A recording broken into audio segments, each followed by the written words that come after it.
It's the voice of the one and only DJ Scream, letting you know that you are now in tune to the Casual Flex, where culture meets sports and casuals are welcome. Now here's your host, Philip Dukes. Yo, welcome to the 17th episode of the Casual Flex. I'm your host, Philip Dukes, aka Dukes the Scoop. Catch me on Twitter and Instagram at Dukes the Scoop. Today, hey man, so you know, the Casual Flex just ain't sports. It's where sports meets culture. So right now, I got one of the biggest driving factors of the culture in Atlanta and across the world, if you really want to just be like, keep it 1,000. Mr. Parlay of Dem Franchize Boyz, and also in the Partments Podcast, also Huncho Elite 7-on-7, also finna drop a single, also Father of the Year. You feel what I'm saying? Like, what's up, Parlay? What going on, dude? You all right? Man, I'm coolin', man. You know, I'm playing a little hooky from work, man. Told them folks I had to go to the post office. I said I gotta come get my butt in right quick. So, you know, hey man, I'm glad you can multitasking. That's what we do. We multitask. Hey man, if we ain't gonna do nothing, we're gonna figure it out for sure. Nah, but look, all right. So look, man, I got a lot of my subscribers are from Auburn. Like they follow me from my 24/7 and what I've done in the Auburn media space. So let me explain to some of my listeners what Parlay, one of his ventures.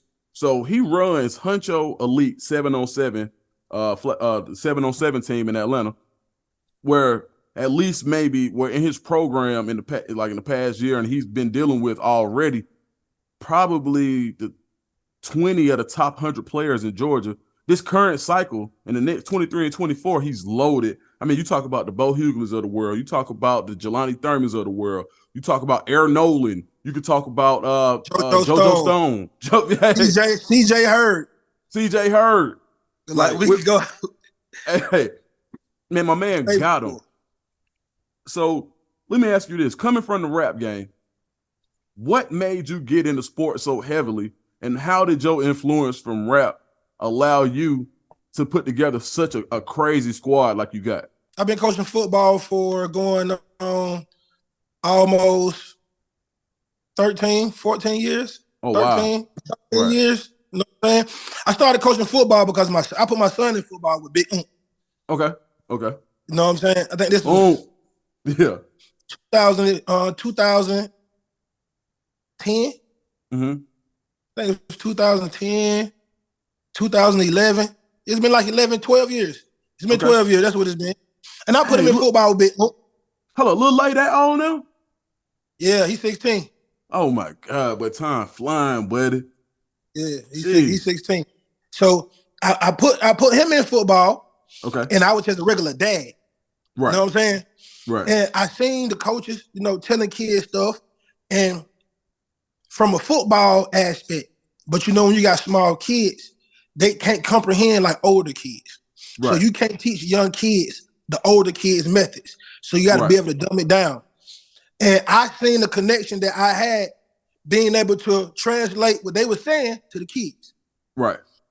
And I just started doing that, just stand on the sideline, you know, hey, he's telling you to do this. Hey, try it like this. And kids started responding to me. That led up to me being the defensive coordinator at 6U. Okay. 7U, 8U. I ended up winning 2 championships. Oh, wow. And then at 9U, that's when I started learning real football. Okay. You know what I'm saying? One of my homies named Travis McCall from Duval. You know what I'm saying? I played a team one time when I was 8, and I ran a 5'3". That's the only thing I knew. 6'2" and 5'3". You know what I'm saying? You got to think this is my second, third year coaching.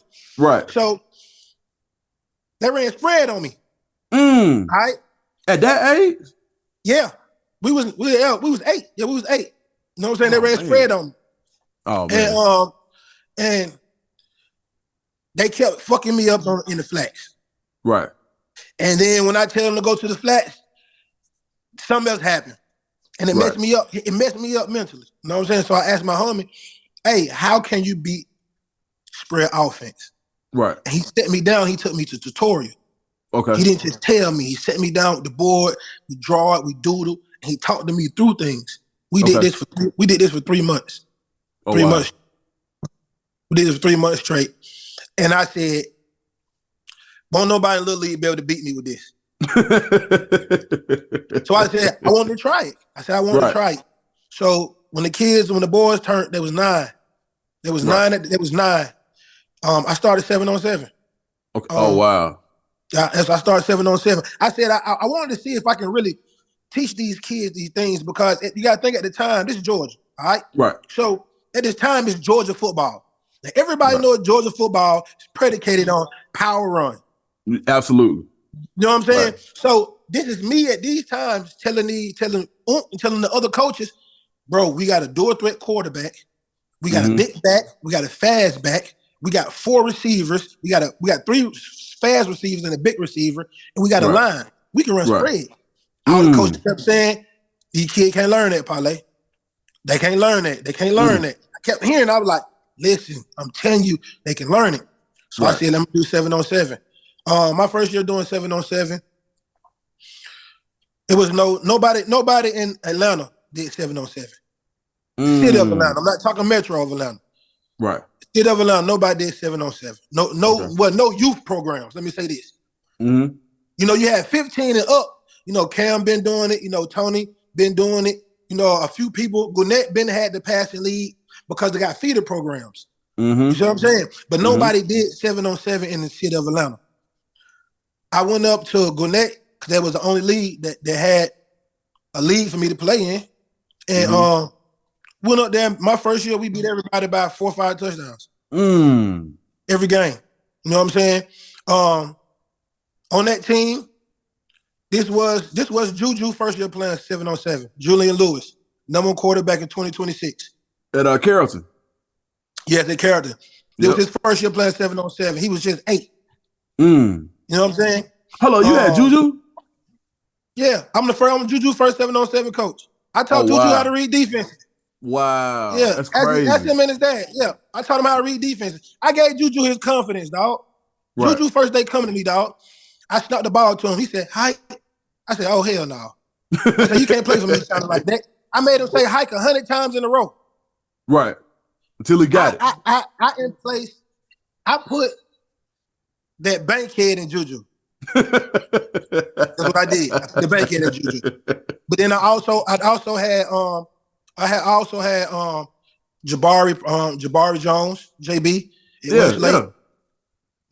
He was my quarterback at the time too. I also had Shy, Giovanni McGee. Shy. Oh, Shy going crazy this year too. Shy's going nuts. Yes, I had him. All these kids started with me. Right. That's crazy. I'm saying? So, over the next year, we had a few more teams do 7-on-7. Actually, let me correct this. The only other team in Atlanta who was in that league was Brandon Morton. B. Morton. Ducks team, there was 12. Okay. There was 12 this year. And he wanted to work on his passing. So he went up there to work on his passing. Right. But he wasn't focusing on being a 7-on-7 team. So that's why I don't usually count him. That's why I say I'm the reason 7-on-7 is. The next few years, everybody started doing 7-on-7. I can vividly remember coaches telling me that shit don't transfer. Man, that shit ain't nothing. That pretty football, that this, and I'm like, listen, y'all, in the next 5-6 years, dog, this is gonna be the wave. You look at the NFL, running backs don't get paid no more. Middle linebackers don't get paid no more. Right. Defensive our receivers, cornerbacks, quarterbacks. Right. And they transfer into look what we at today. Exactly what I said. Hey, so look, how did you link up with Quavo at Amigos? For y'all don't know, Huncho Elite was that Peachtree Elite was your team, right? Yep. All right, and then they linked in with Quavo Huncho, and came together to form Huncho Elite. How did that come about? Well, me and Quavo we've been friends for a long time. You know what I'm saying? I used to pull up on him at the studio. Like, it was cool. So he's kind of been watching what I've been doing over these past 6 years. Because I've been coaching 7-on-7. I had my 7-on-7 program for 6 years. Okay. You know what I'm saying? So he's been seeing it. So last year he just hit me and said, hey, Parlay, I want to get down with you on this football. I'm already doing the basketball already. You got one of the top AAU basketball programs in the nation. He said, I want to do the same thing with football. You know what I'm saying? So me and him sat down, put it together, and then he was like, man, we're going to be Huncho Elite. I was like, how we going to start a program together, Quavo, with the same name? I like, man, we're going to be Team Huncho. You know what I'm saying? I like, your basketball Team Huncho, so we're going to be Team Huncho. He was like, nah, how about we be Huncho Elite?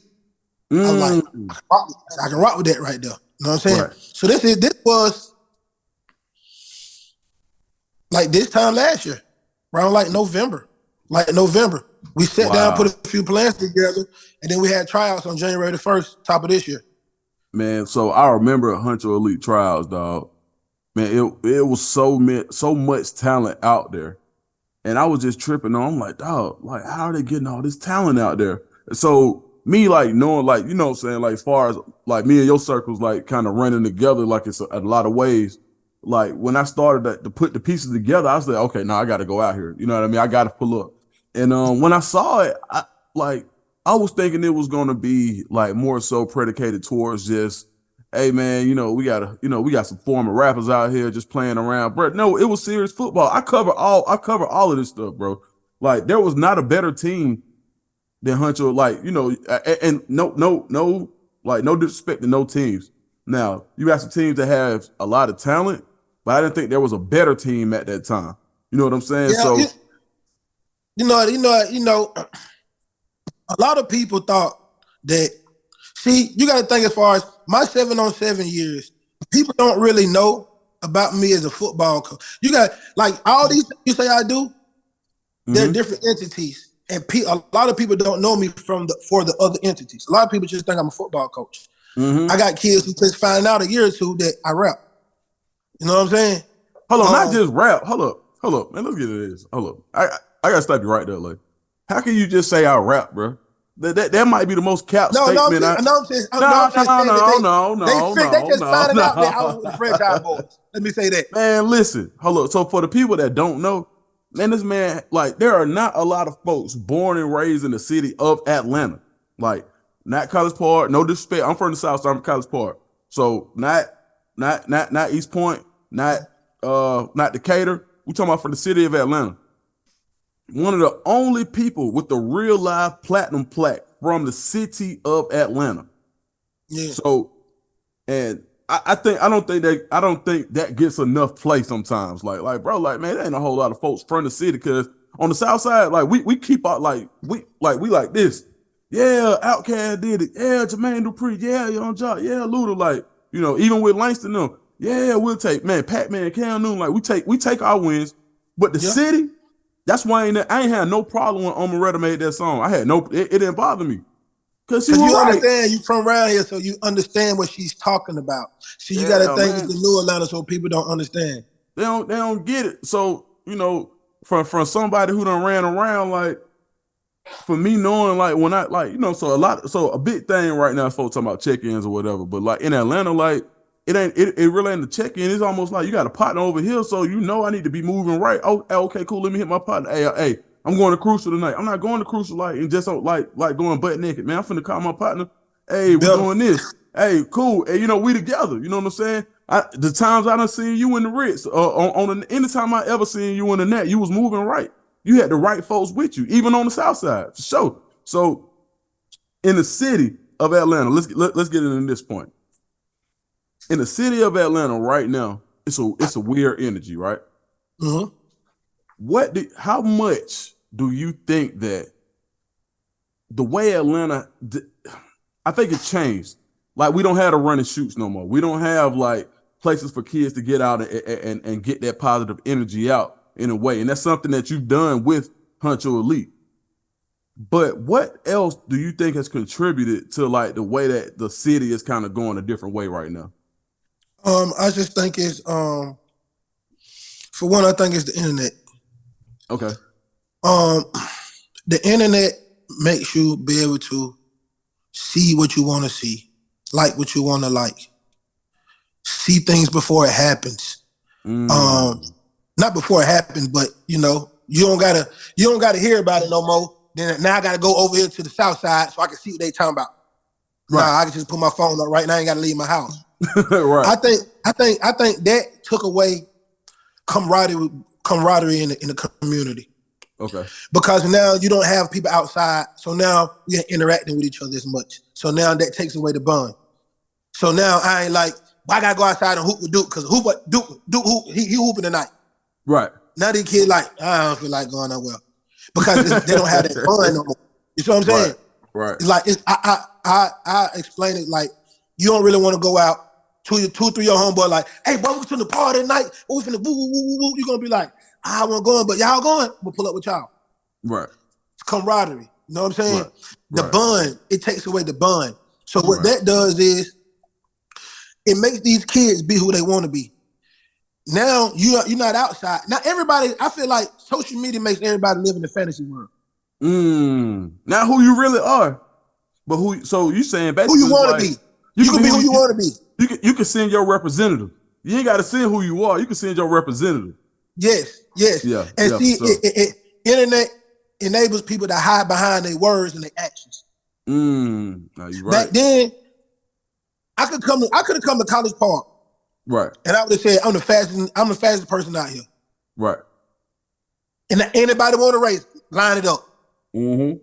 Now somebody say I'm the fastest. You say, let's race then. Oh man, I gotta get my shoes, my cleats. Oh, we gotta get a stand. Oh, we gotta get, it's too much of that. The internet takes that away. Right. You know, back then you gotta protect that image that's on the net. Yeah. So now people can say, I can tell you that, dude, but I know I'm in Atlanta. You might be in Alabama. I ain't finna see you. Right. So how can we put that to test? Right. I think the internet took that way, and when take it that away, I think it made things more softer. It made people more emotional. It made people more sensitive. Man, the emo part of it, like now, like in the culture, is so crazy to me because it's like, man, you know, when we came up, and I hate this, and I don't want to sound like an old man, but I don't care, bro. Like at the end of the day, man, when we came up, bro, man, you had to figure it out. You had to get over it. Like, hey, look, because at the end of the day, man, like going outside wasn't the option. Like, you know what I'm saying? You take your stain, okay, cool. Like, even me, like, if I ever been in a situation where I felt like it put me in a spot where I wasn't being a player or I wasn't on mine, I wasn't on P at the time, then it's like, okay, cool, you take your lump and you learn from it. And you learn from it. I ain't going no more. Yeah, that's it. And also the point of what I know now is, man, ain't nobody wearing no whipping. Like, no. That's it ain't no get back gang. It ain't no nothing. It's like, hey, you gotta wear that when I don't care. Like, even if we gotta squab it out every time I see you. You know what I'm saying? Like, but that's a different story. But man, like now it's so different because it's like the way we value life different. It's like we value life the same way we value music. You just made a great point, right? Okay. Nobody want to take losses no more. Mm-hmm. People don't want to take losses no more. Teams or groups don't want to take losses no more. Mm-mm. Programs and businesses don't want to take losses no more. Mm-hmm. Back then, you can have a great coach. You can know he's a great coach, great mentor, great men of men, or great men of boys, or however you want to put it. Mm-hmm. You can have 10 losing seasons and you'll rock out with him. You'll just be like, we got to get him better people.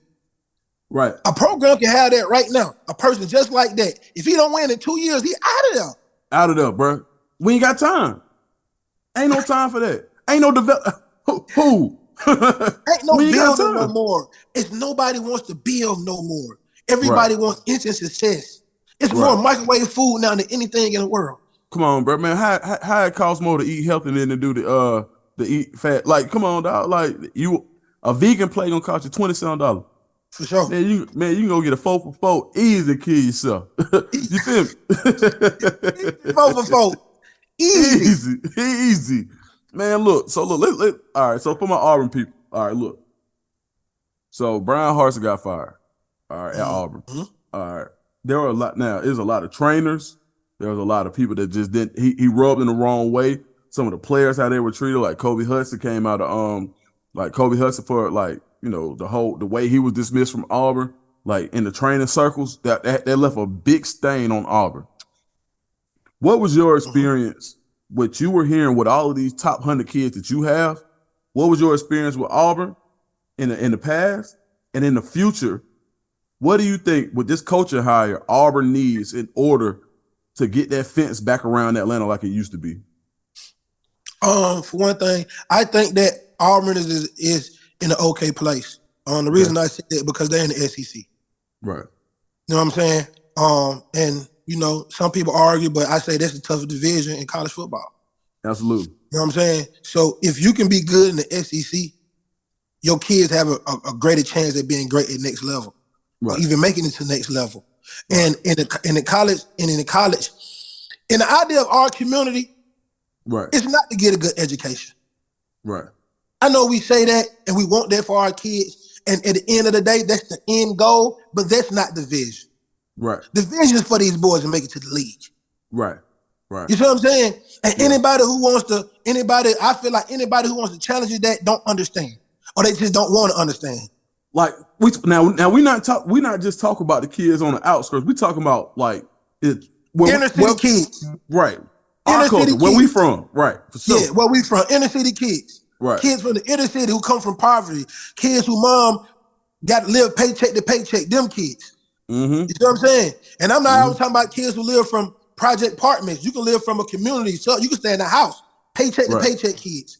Right. So I'm saying the kids who mom ain't got enough to get them brand new cleats like Lil Johnny mom and dad.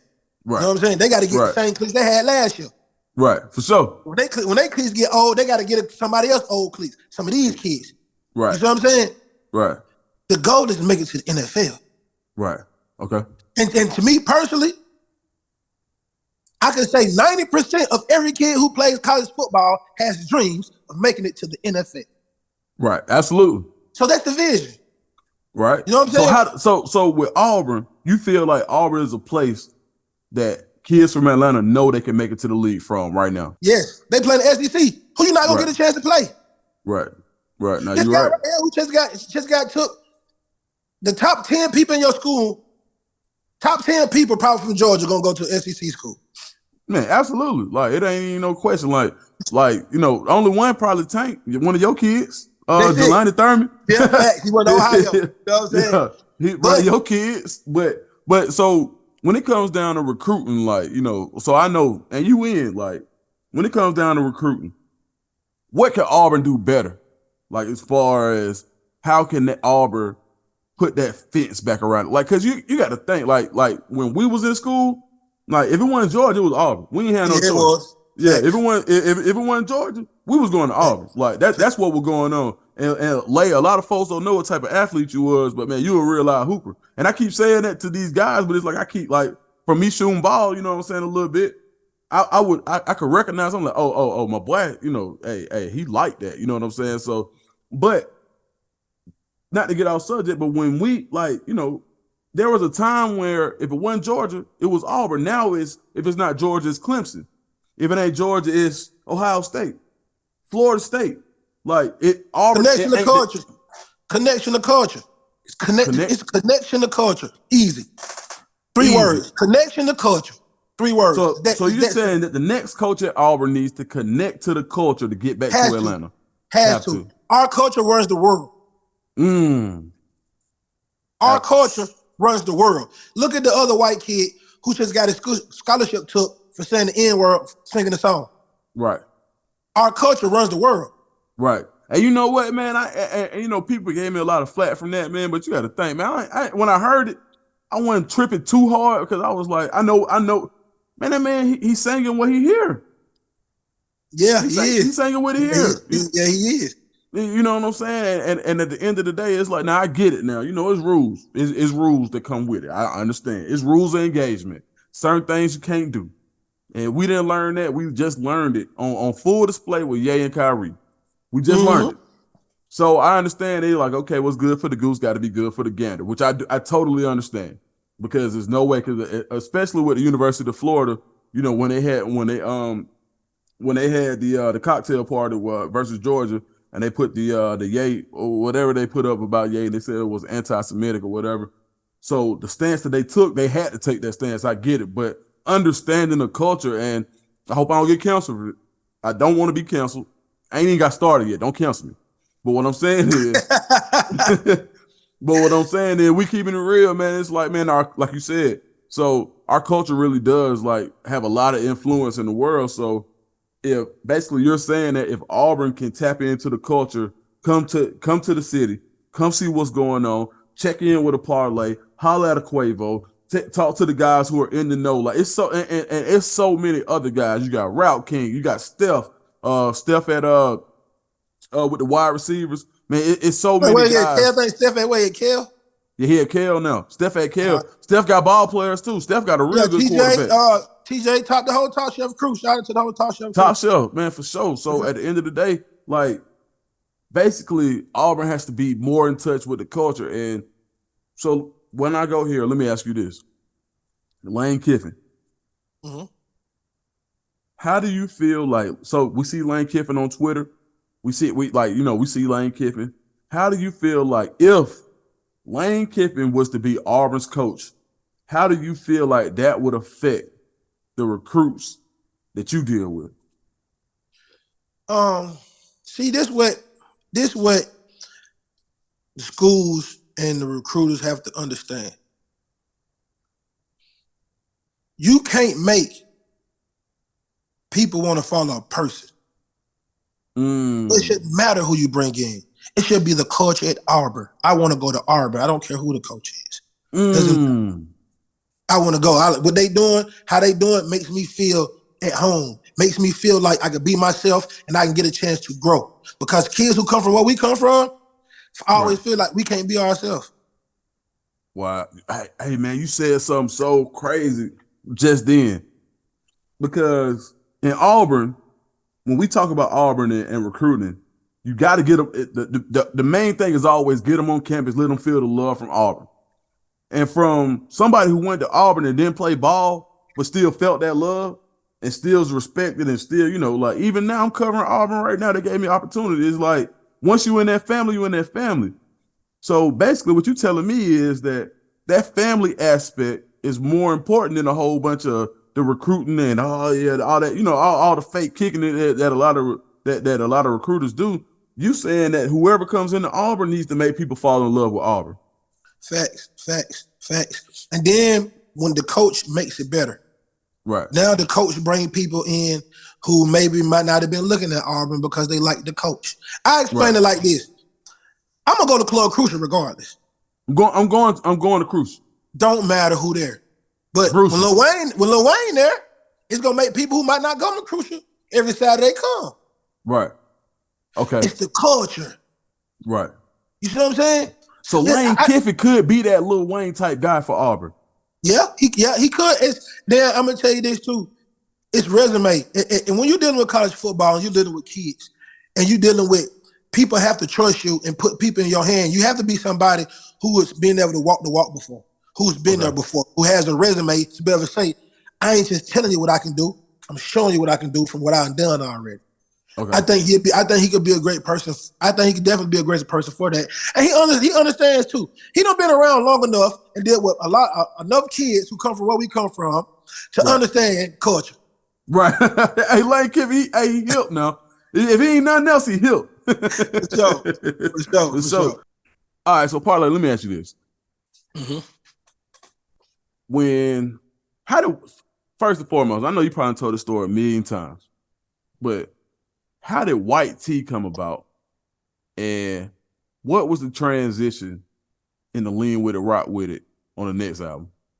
Like the two singles, what was the process and what was the difference?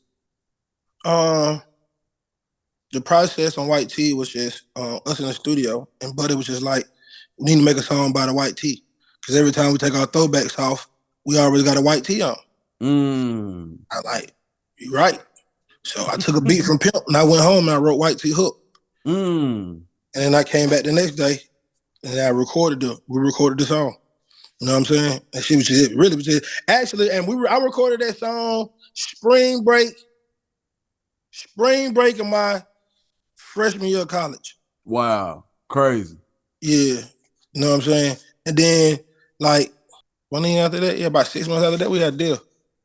So once y'all got the deal, all right, now everybody waiting on the second one. They want to know, hey, what's going on? And we see a lot of folks like, once you get your shot, you got to think of how many folks we done seen go and then come back. So y'all done made it. Y'all done went there going around the world with the White Tee type stuff. And then now it's all right. What's coming next? Then it's lean with it, rock with it. So how It was that was process? it was all I think they liked me before that one. Oh, I think they like me. Oh my God, I know it's so y'all got 3 number ones. I know at least 3. Yeah, we got 3. We got 3. We the only group that got more number 1 singles than us is the Beastie Boys and Outkast. Beastie Wow. Boys got 7, Outkast got 4. This is in the history of hip hop. The history.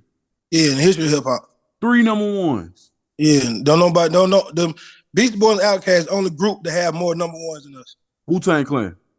Nobody got more number 1s than us. Good them up. Nobody got more number 1s than us. Dog Pound. Nobody has more number 1s than us. G-Unit. Nobody has more number 1s than us. Facts. Hey man, look it up. Facts. Search it. Nah, for sure. So, all right. Oh, I think they like me. Cause they did go. That was on the first album too. Cause that song was on the first album. Oh, I think they like me was on the first one. Yep, that was on the Okay. first album.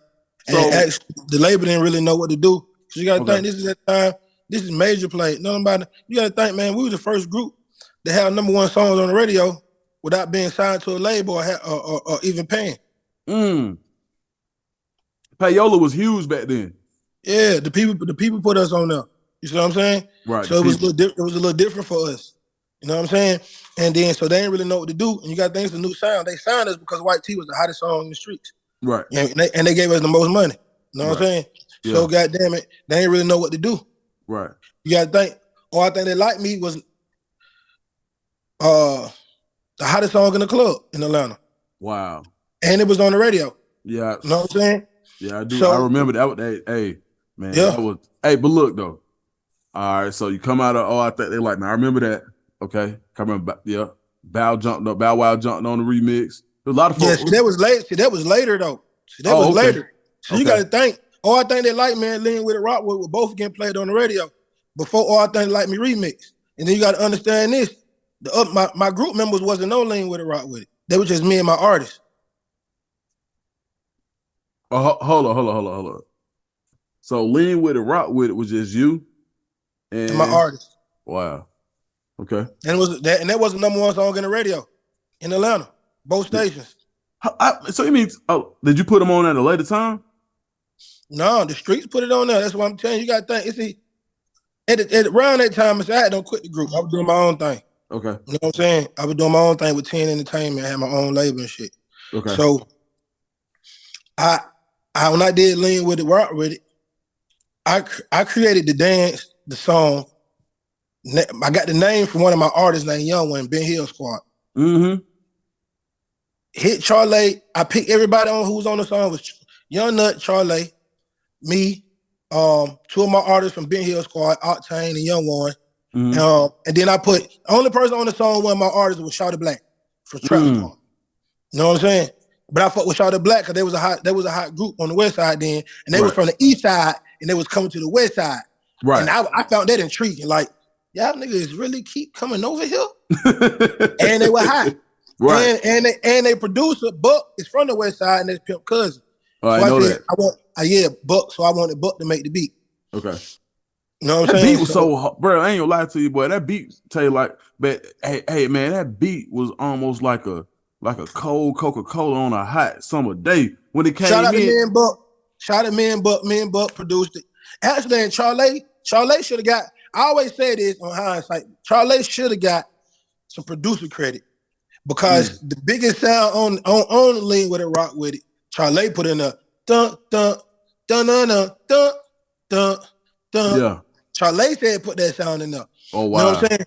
Yeah, you know what I'm saying? So we took that song to the club, to the Pool Palace on a Wednesday, performed it like 20 times, an instant hit. Man, I ain't gonna lie to you, man. When I heard that, I was like, hey, boy, this sounds a little different.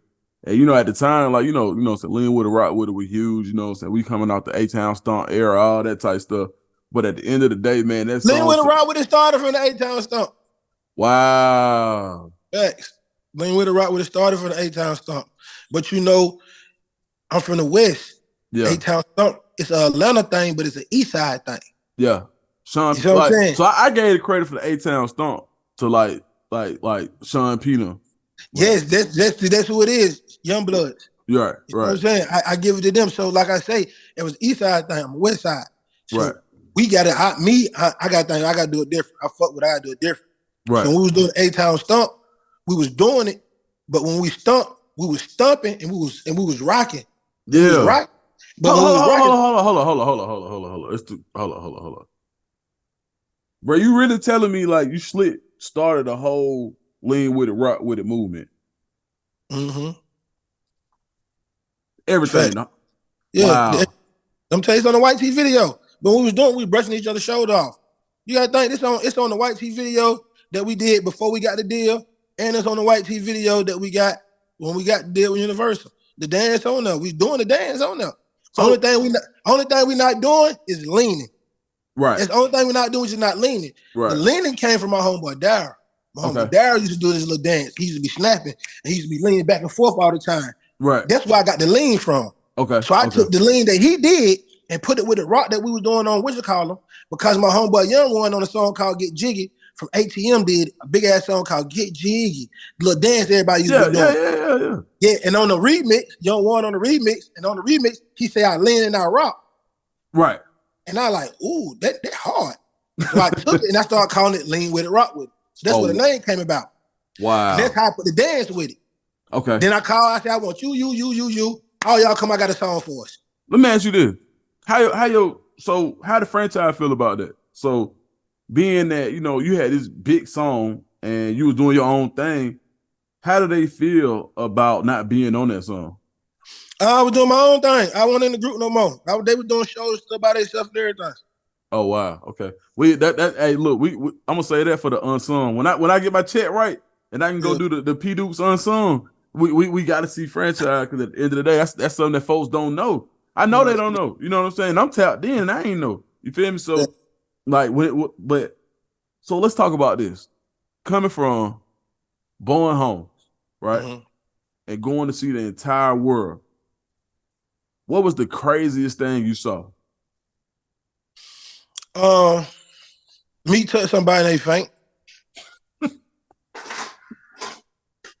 Crazy as I ever saw. Michael Jackson. Scared me. Parlay Jackson. It scared me. Real for real. In real life. So you touched somebody and they fainted? Yeah. On the show, at a show. Across the fence. You touched them. Boop. Yep. Grab their hand. Like Benny Hinn used to do on Channel 63. Yeah. Boop. Grab their hand and she fainted. Wow. Man, how that made you feel, bro? I was scared at first. I don't know what happened. Mm-hmm. Hey, so look, I'm stupid. I probably would have tried to go tell more folks, like, hey, who else gonna fall out? Nah. In hindsight, afterwards, they were like, she fainted. And I was like, wow. That's big, bro. That's the power of music, bro. Yeah. That's like Michael Jackson. That's my inner Mike.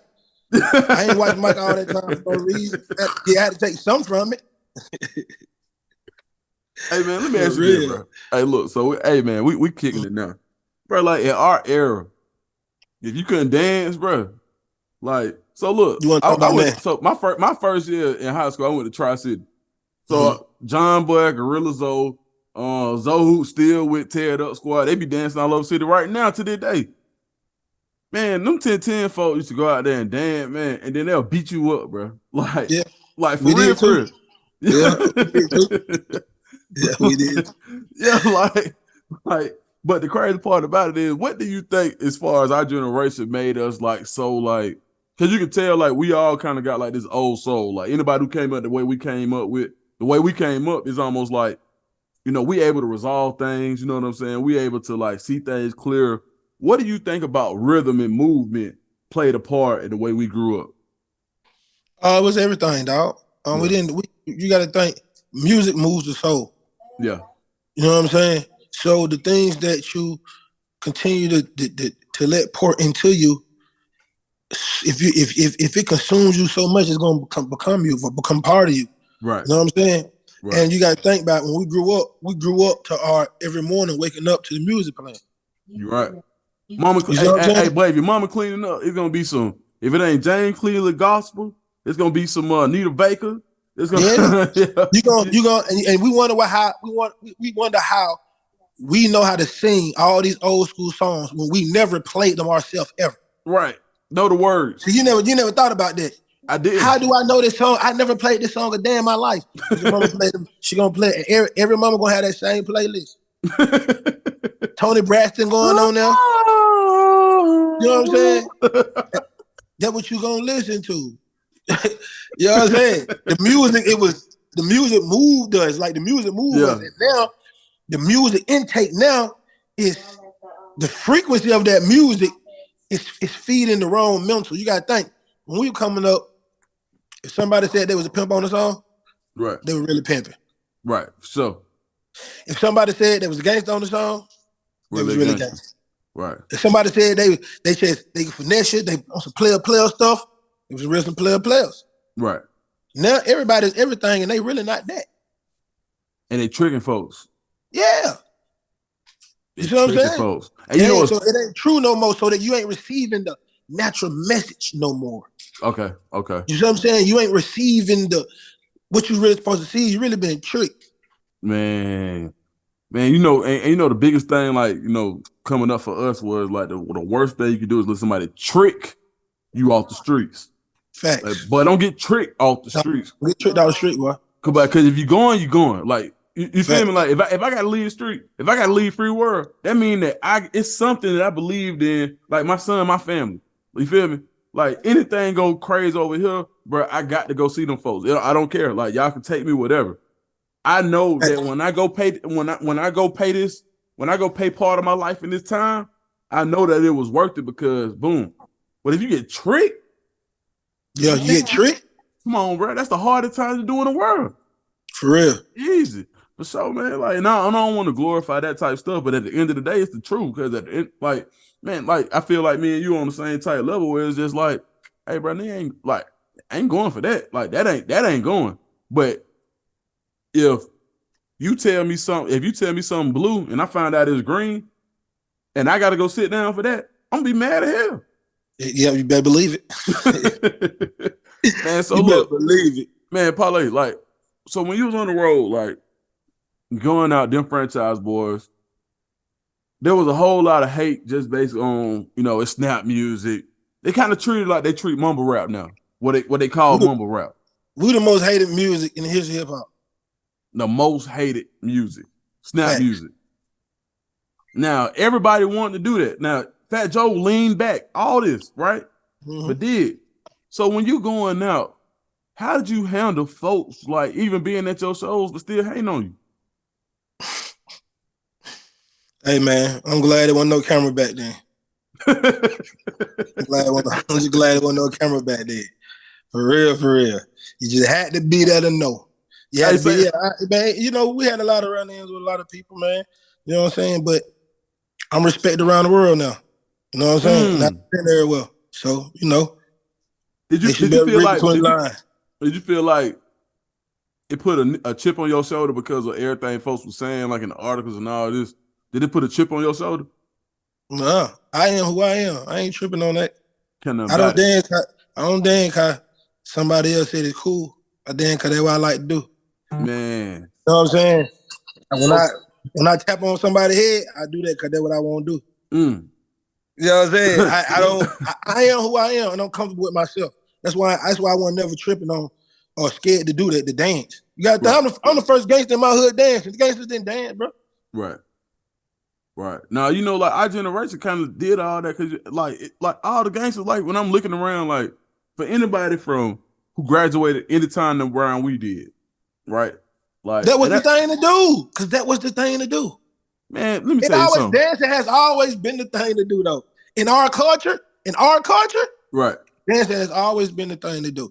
It just came upon a time, you got to think, it became upon a time right after the gangster rap, right? You know, mid-90s, early mid-90s, right. Early 2000s. The gangster rap made people be gangster, like, hey, what up, hard, too hard. You know what I'm saying? So I can say that we kind of broke the barrier and making gangsters dance. Now you look at it right now, all the hardest, the most street thuggish little gangsters right now who rap dance. Hey, but if you can't move, you might lose some. You feel me? But you bet. Hey, like, I love Duke Deuce, bro. Like man, I dude do going too. crazy. Yeah, like I I do love too. because I know, and even my folks in Memphis is saying like, but them ain't nobody you want to play with. But at the same time, he has so much fun with what he does, and he having fun, bro. Like, and it's getting people to want to have fun, which I like more so than just, hey man, look, step, I'm gonna shoot, I'm gonna kill you, and then I'm gonna spin a block on you twice. Like, man, bro, like you put that in your spirit, it started to come out. Yeah, dude. And I started to worry about that sometimes. I ain't gonna lie to you, man. Like T.I. turned me into a trapper. Like I was like, you know what? I'm finna. Like, I thought I was selling bags, but man, I took that hat.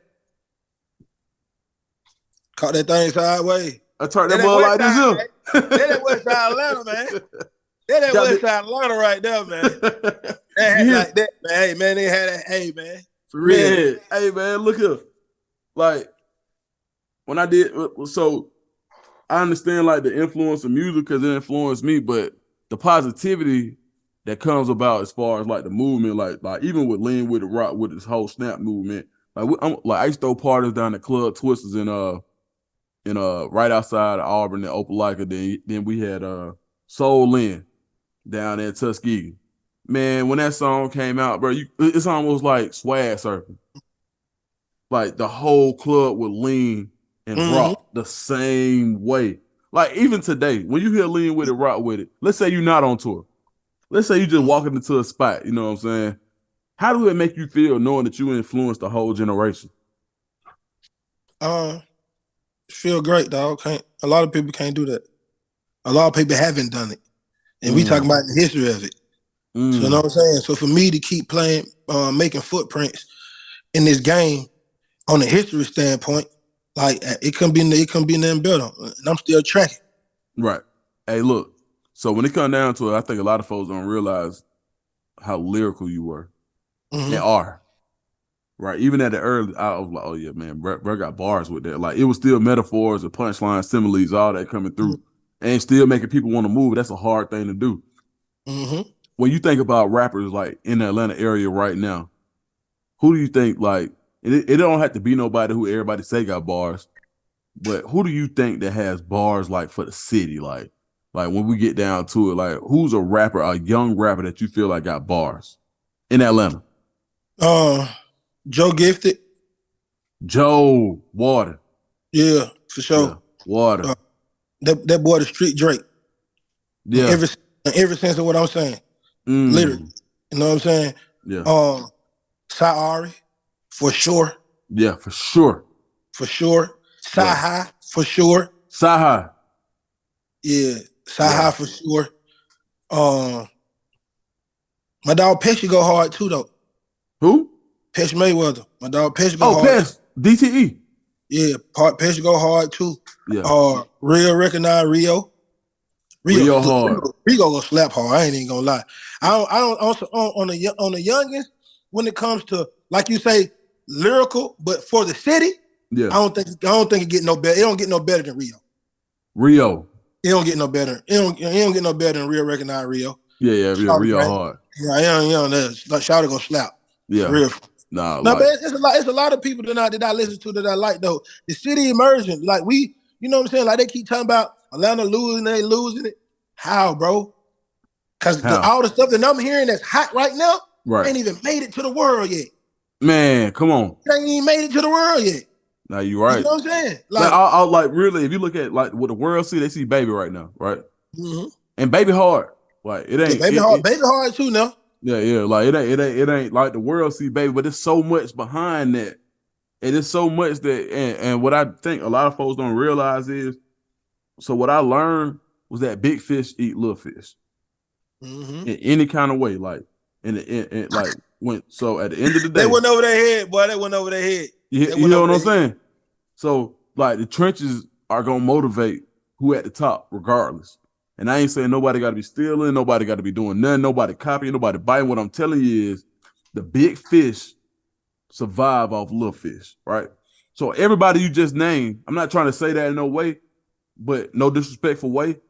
But for me knowing what I know and me being around the way that I've been around, they influences those are the influences. You hear a lot of most of these people I just talked about, you hear a lot of them and a lot of people. Come on, man. Man, and really, truly, I've been a little fish. You hear me? So, like, you know, and I don't say it no kind of way.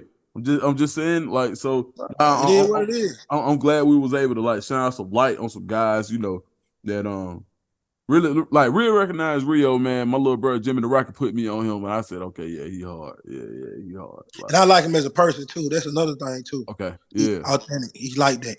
Yeah, I stamp him. Put that stamp on him. Yeah, I stamp him. All right, look, who the best high school team in the state of Georgia ever? Football, basketball. Football. Give me football first.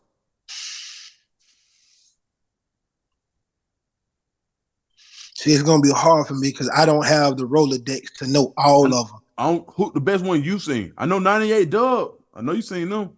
Of course, that's the first thing I was gonna say. And people gotta understand Jamal Lewis wasn't even the best running back on their team. Who the best? Bolo. Ooh, boy, don't start that. You better start playing with me. Man, come on. He was Chad Hood. So you gotta think, I'm a coach. Right. So I understand as a coach, I'm gonna play who I like the most. Right. I'm gonna play who coachable. Hold on. Lay. Listen now. Hey, listen. I asked you. Not taking that away from J. Lou for sure. Right.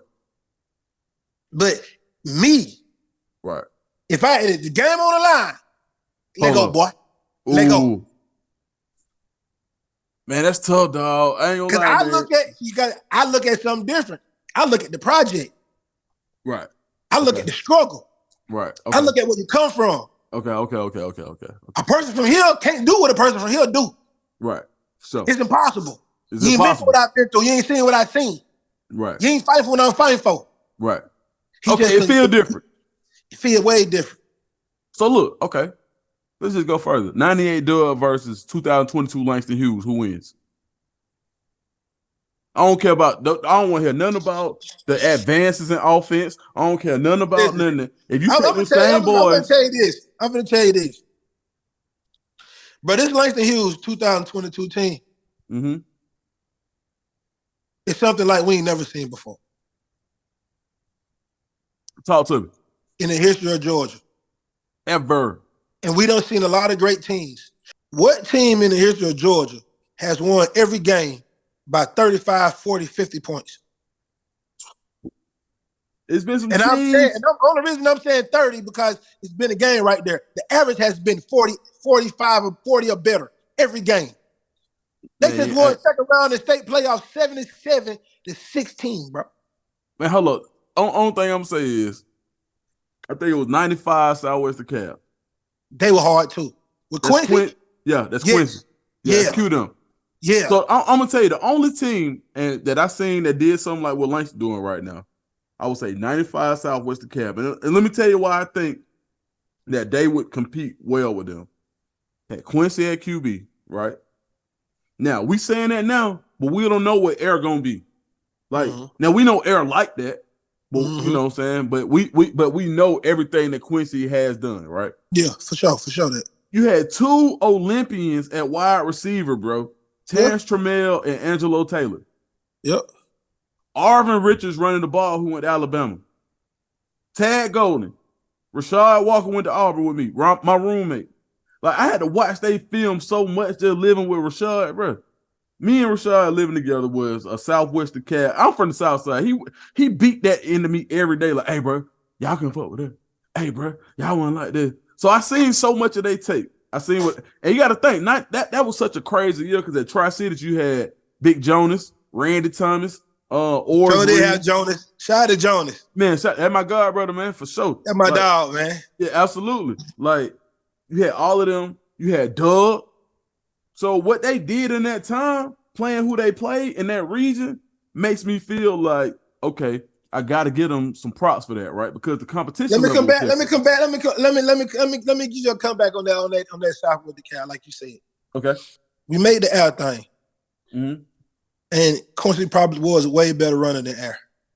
All right. Air don't have to run though. No, I'm just talking. You know, you're just talking intangibles. All right. Okay. But I think Air's a better thrower than he was. Man, Air put so much. his air's accuracy is so next level. It's amazing, bro. dog. It's so crazy. It don't even look like he's throwing the football. It's like he's playing. Hey, airplay matter like that too, dog. All right, you say the two Olympians. Right. Langston got if these boys keep doing, they got two Olympians right now. Ooh, they got more than two actually, but they got two who start. You right. With SRT, CJ, and with AJ. Yeah, you're right. AJ, yeah, and we ain't, that ain't count Shy. That ain't count Lil A. That ain't count Lil A. That does not count not Jaquel. What's my boy came from Tri-Cities? JD. That ain't count Jadar. You gotta think. Langston Hughes just won state championship 4x2. Got second place in the 4x1 this year. Okay, all right, you got me there. Okay, keep going. You say defense, right? Yeah. Who gonna stop Tank? Who gonna stop Jelani Thurman? Wow. All right. Then you got backs. Kel, Savage. Yeah, Savage. Ooh. Hey, so let me ask you this. So let's just clip. I'm gonna make this a clip. Is Langston Hughes, in your opinion, is Langston Hughes the best team that you've seen in the history of the state of Georgia that you've seen? With my own two eyes, yes. Your own Hands two down. eyes. Hands down. Dog, listen, I see these people rotate whole defensive line fronts, bro. All five come out. All four come out. All the linebackers come out. All the DBs come out. Right. Who do that? Who do that? NFL don't even do that. College don't even do that. And there's no kickoff, bro. I seen it all year.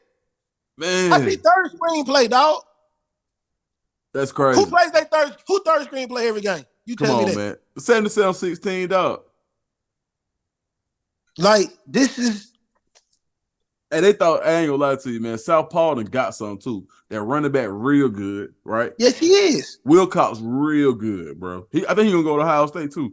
This team was built to be the number one team in the nation. High school football team in the nation. That's what this team built for. Man, you know what, dog? I wish we could line it up too, because at the end of the day, I feel like that. I feel like all these losses, listen, number 2 team in the nation just lost. Yeah. Number 3 team in the nation just lost. Yeah. What Langston was like 13? Yeah, it ain't what they supposed to be. They got to go in the top 10 now. Got to. And we still playing with them yet.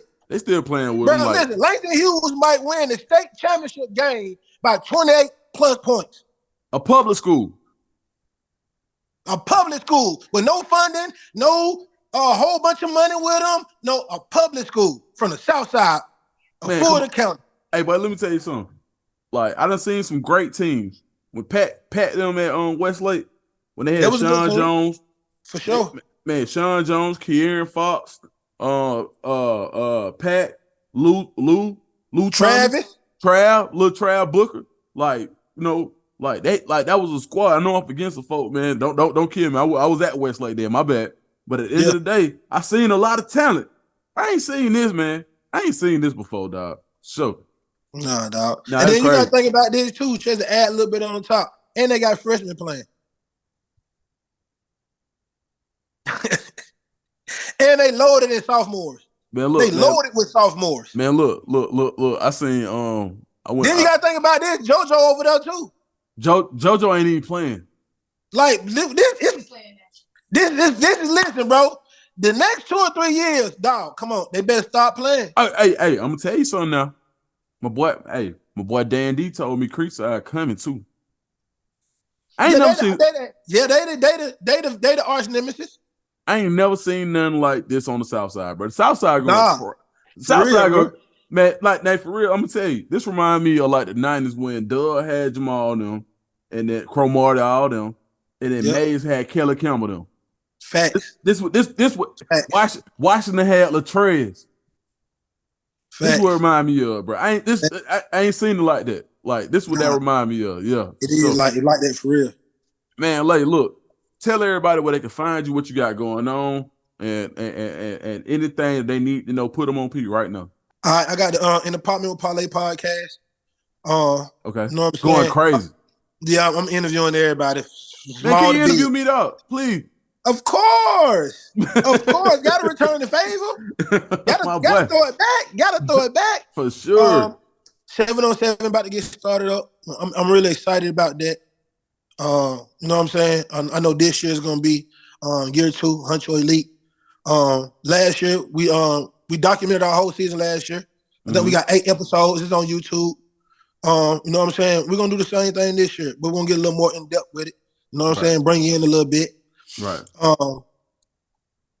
Yeah, just get ready for that, man. Maybe some new music, top of the year. You know what I'm saying? Hey, but I heard the song. Man, you know what? Never mind. Never mind. I ain't gonna do it like that. It coming. You'll be able to talk about it in less than 30 days, dog. You'll be able to talk about it. I said no more, man. I ain't gonna say no more about it, man. Hey, look, man. So this probably been one of my best episodes, man. One of my most fun, man. Shout out to Parlay, man. Find me at I Am Parlay, IAMPARLAE, all platforms. Man, you got to go find I Am Parlay. Everybody from Auburn, this is a guy. If you want to know how to tap in the city, this is a guy that you should support. I'm P Dukes, aka Dukes the Scoop. Check me out on Instagram and Twitter. Make sure you like and subscribe, and we are out. Sure.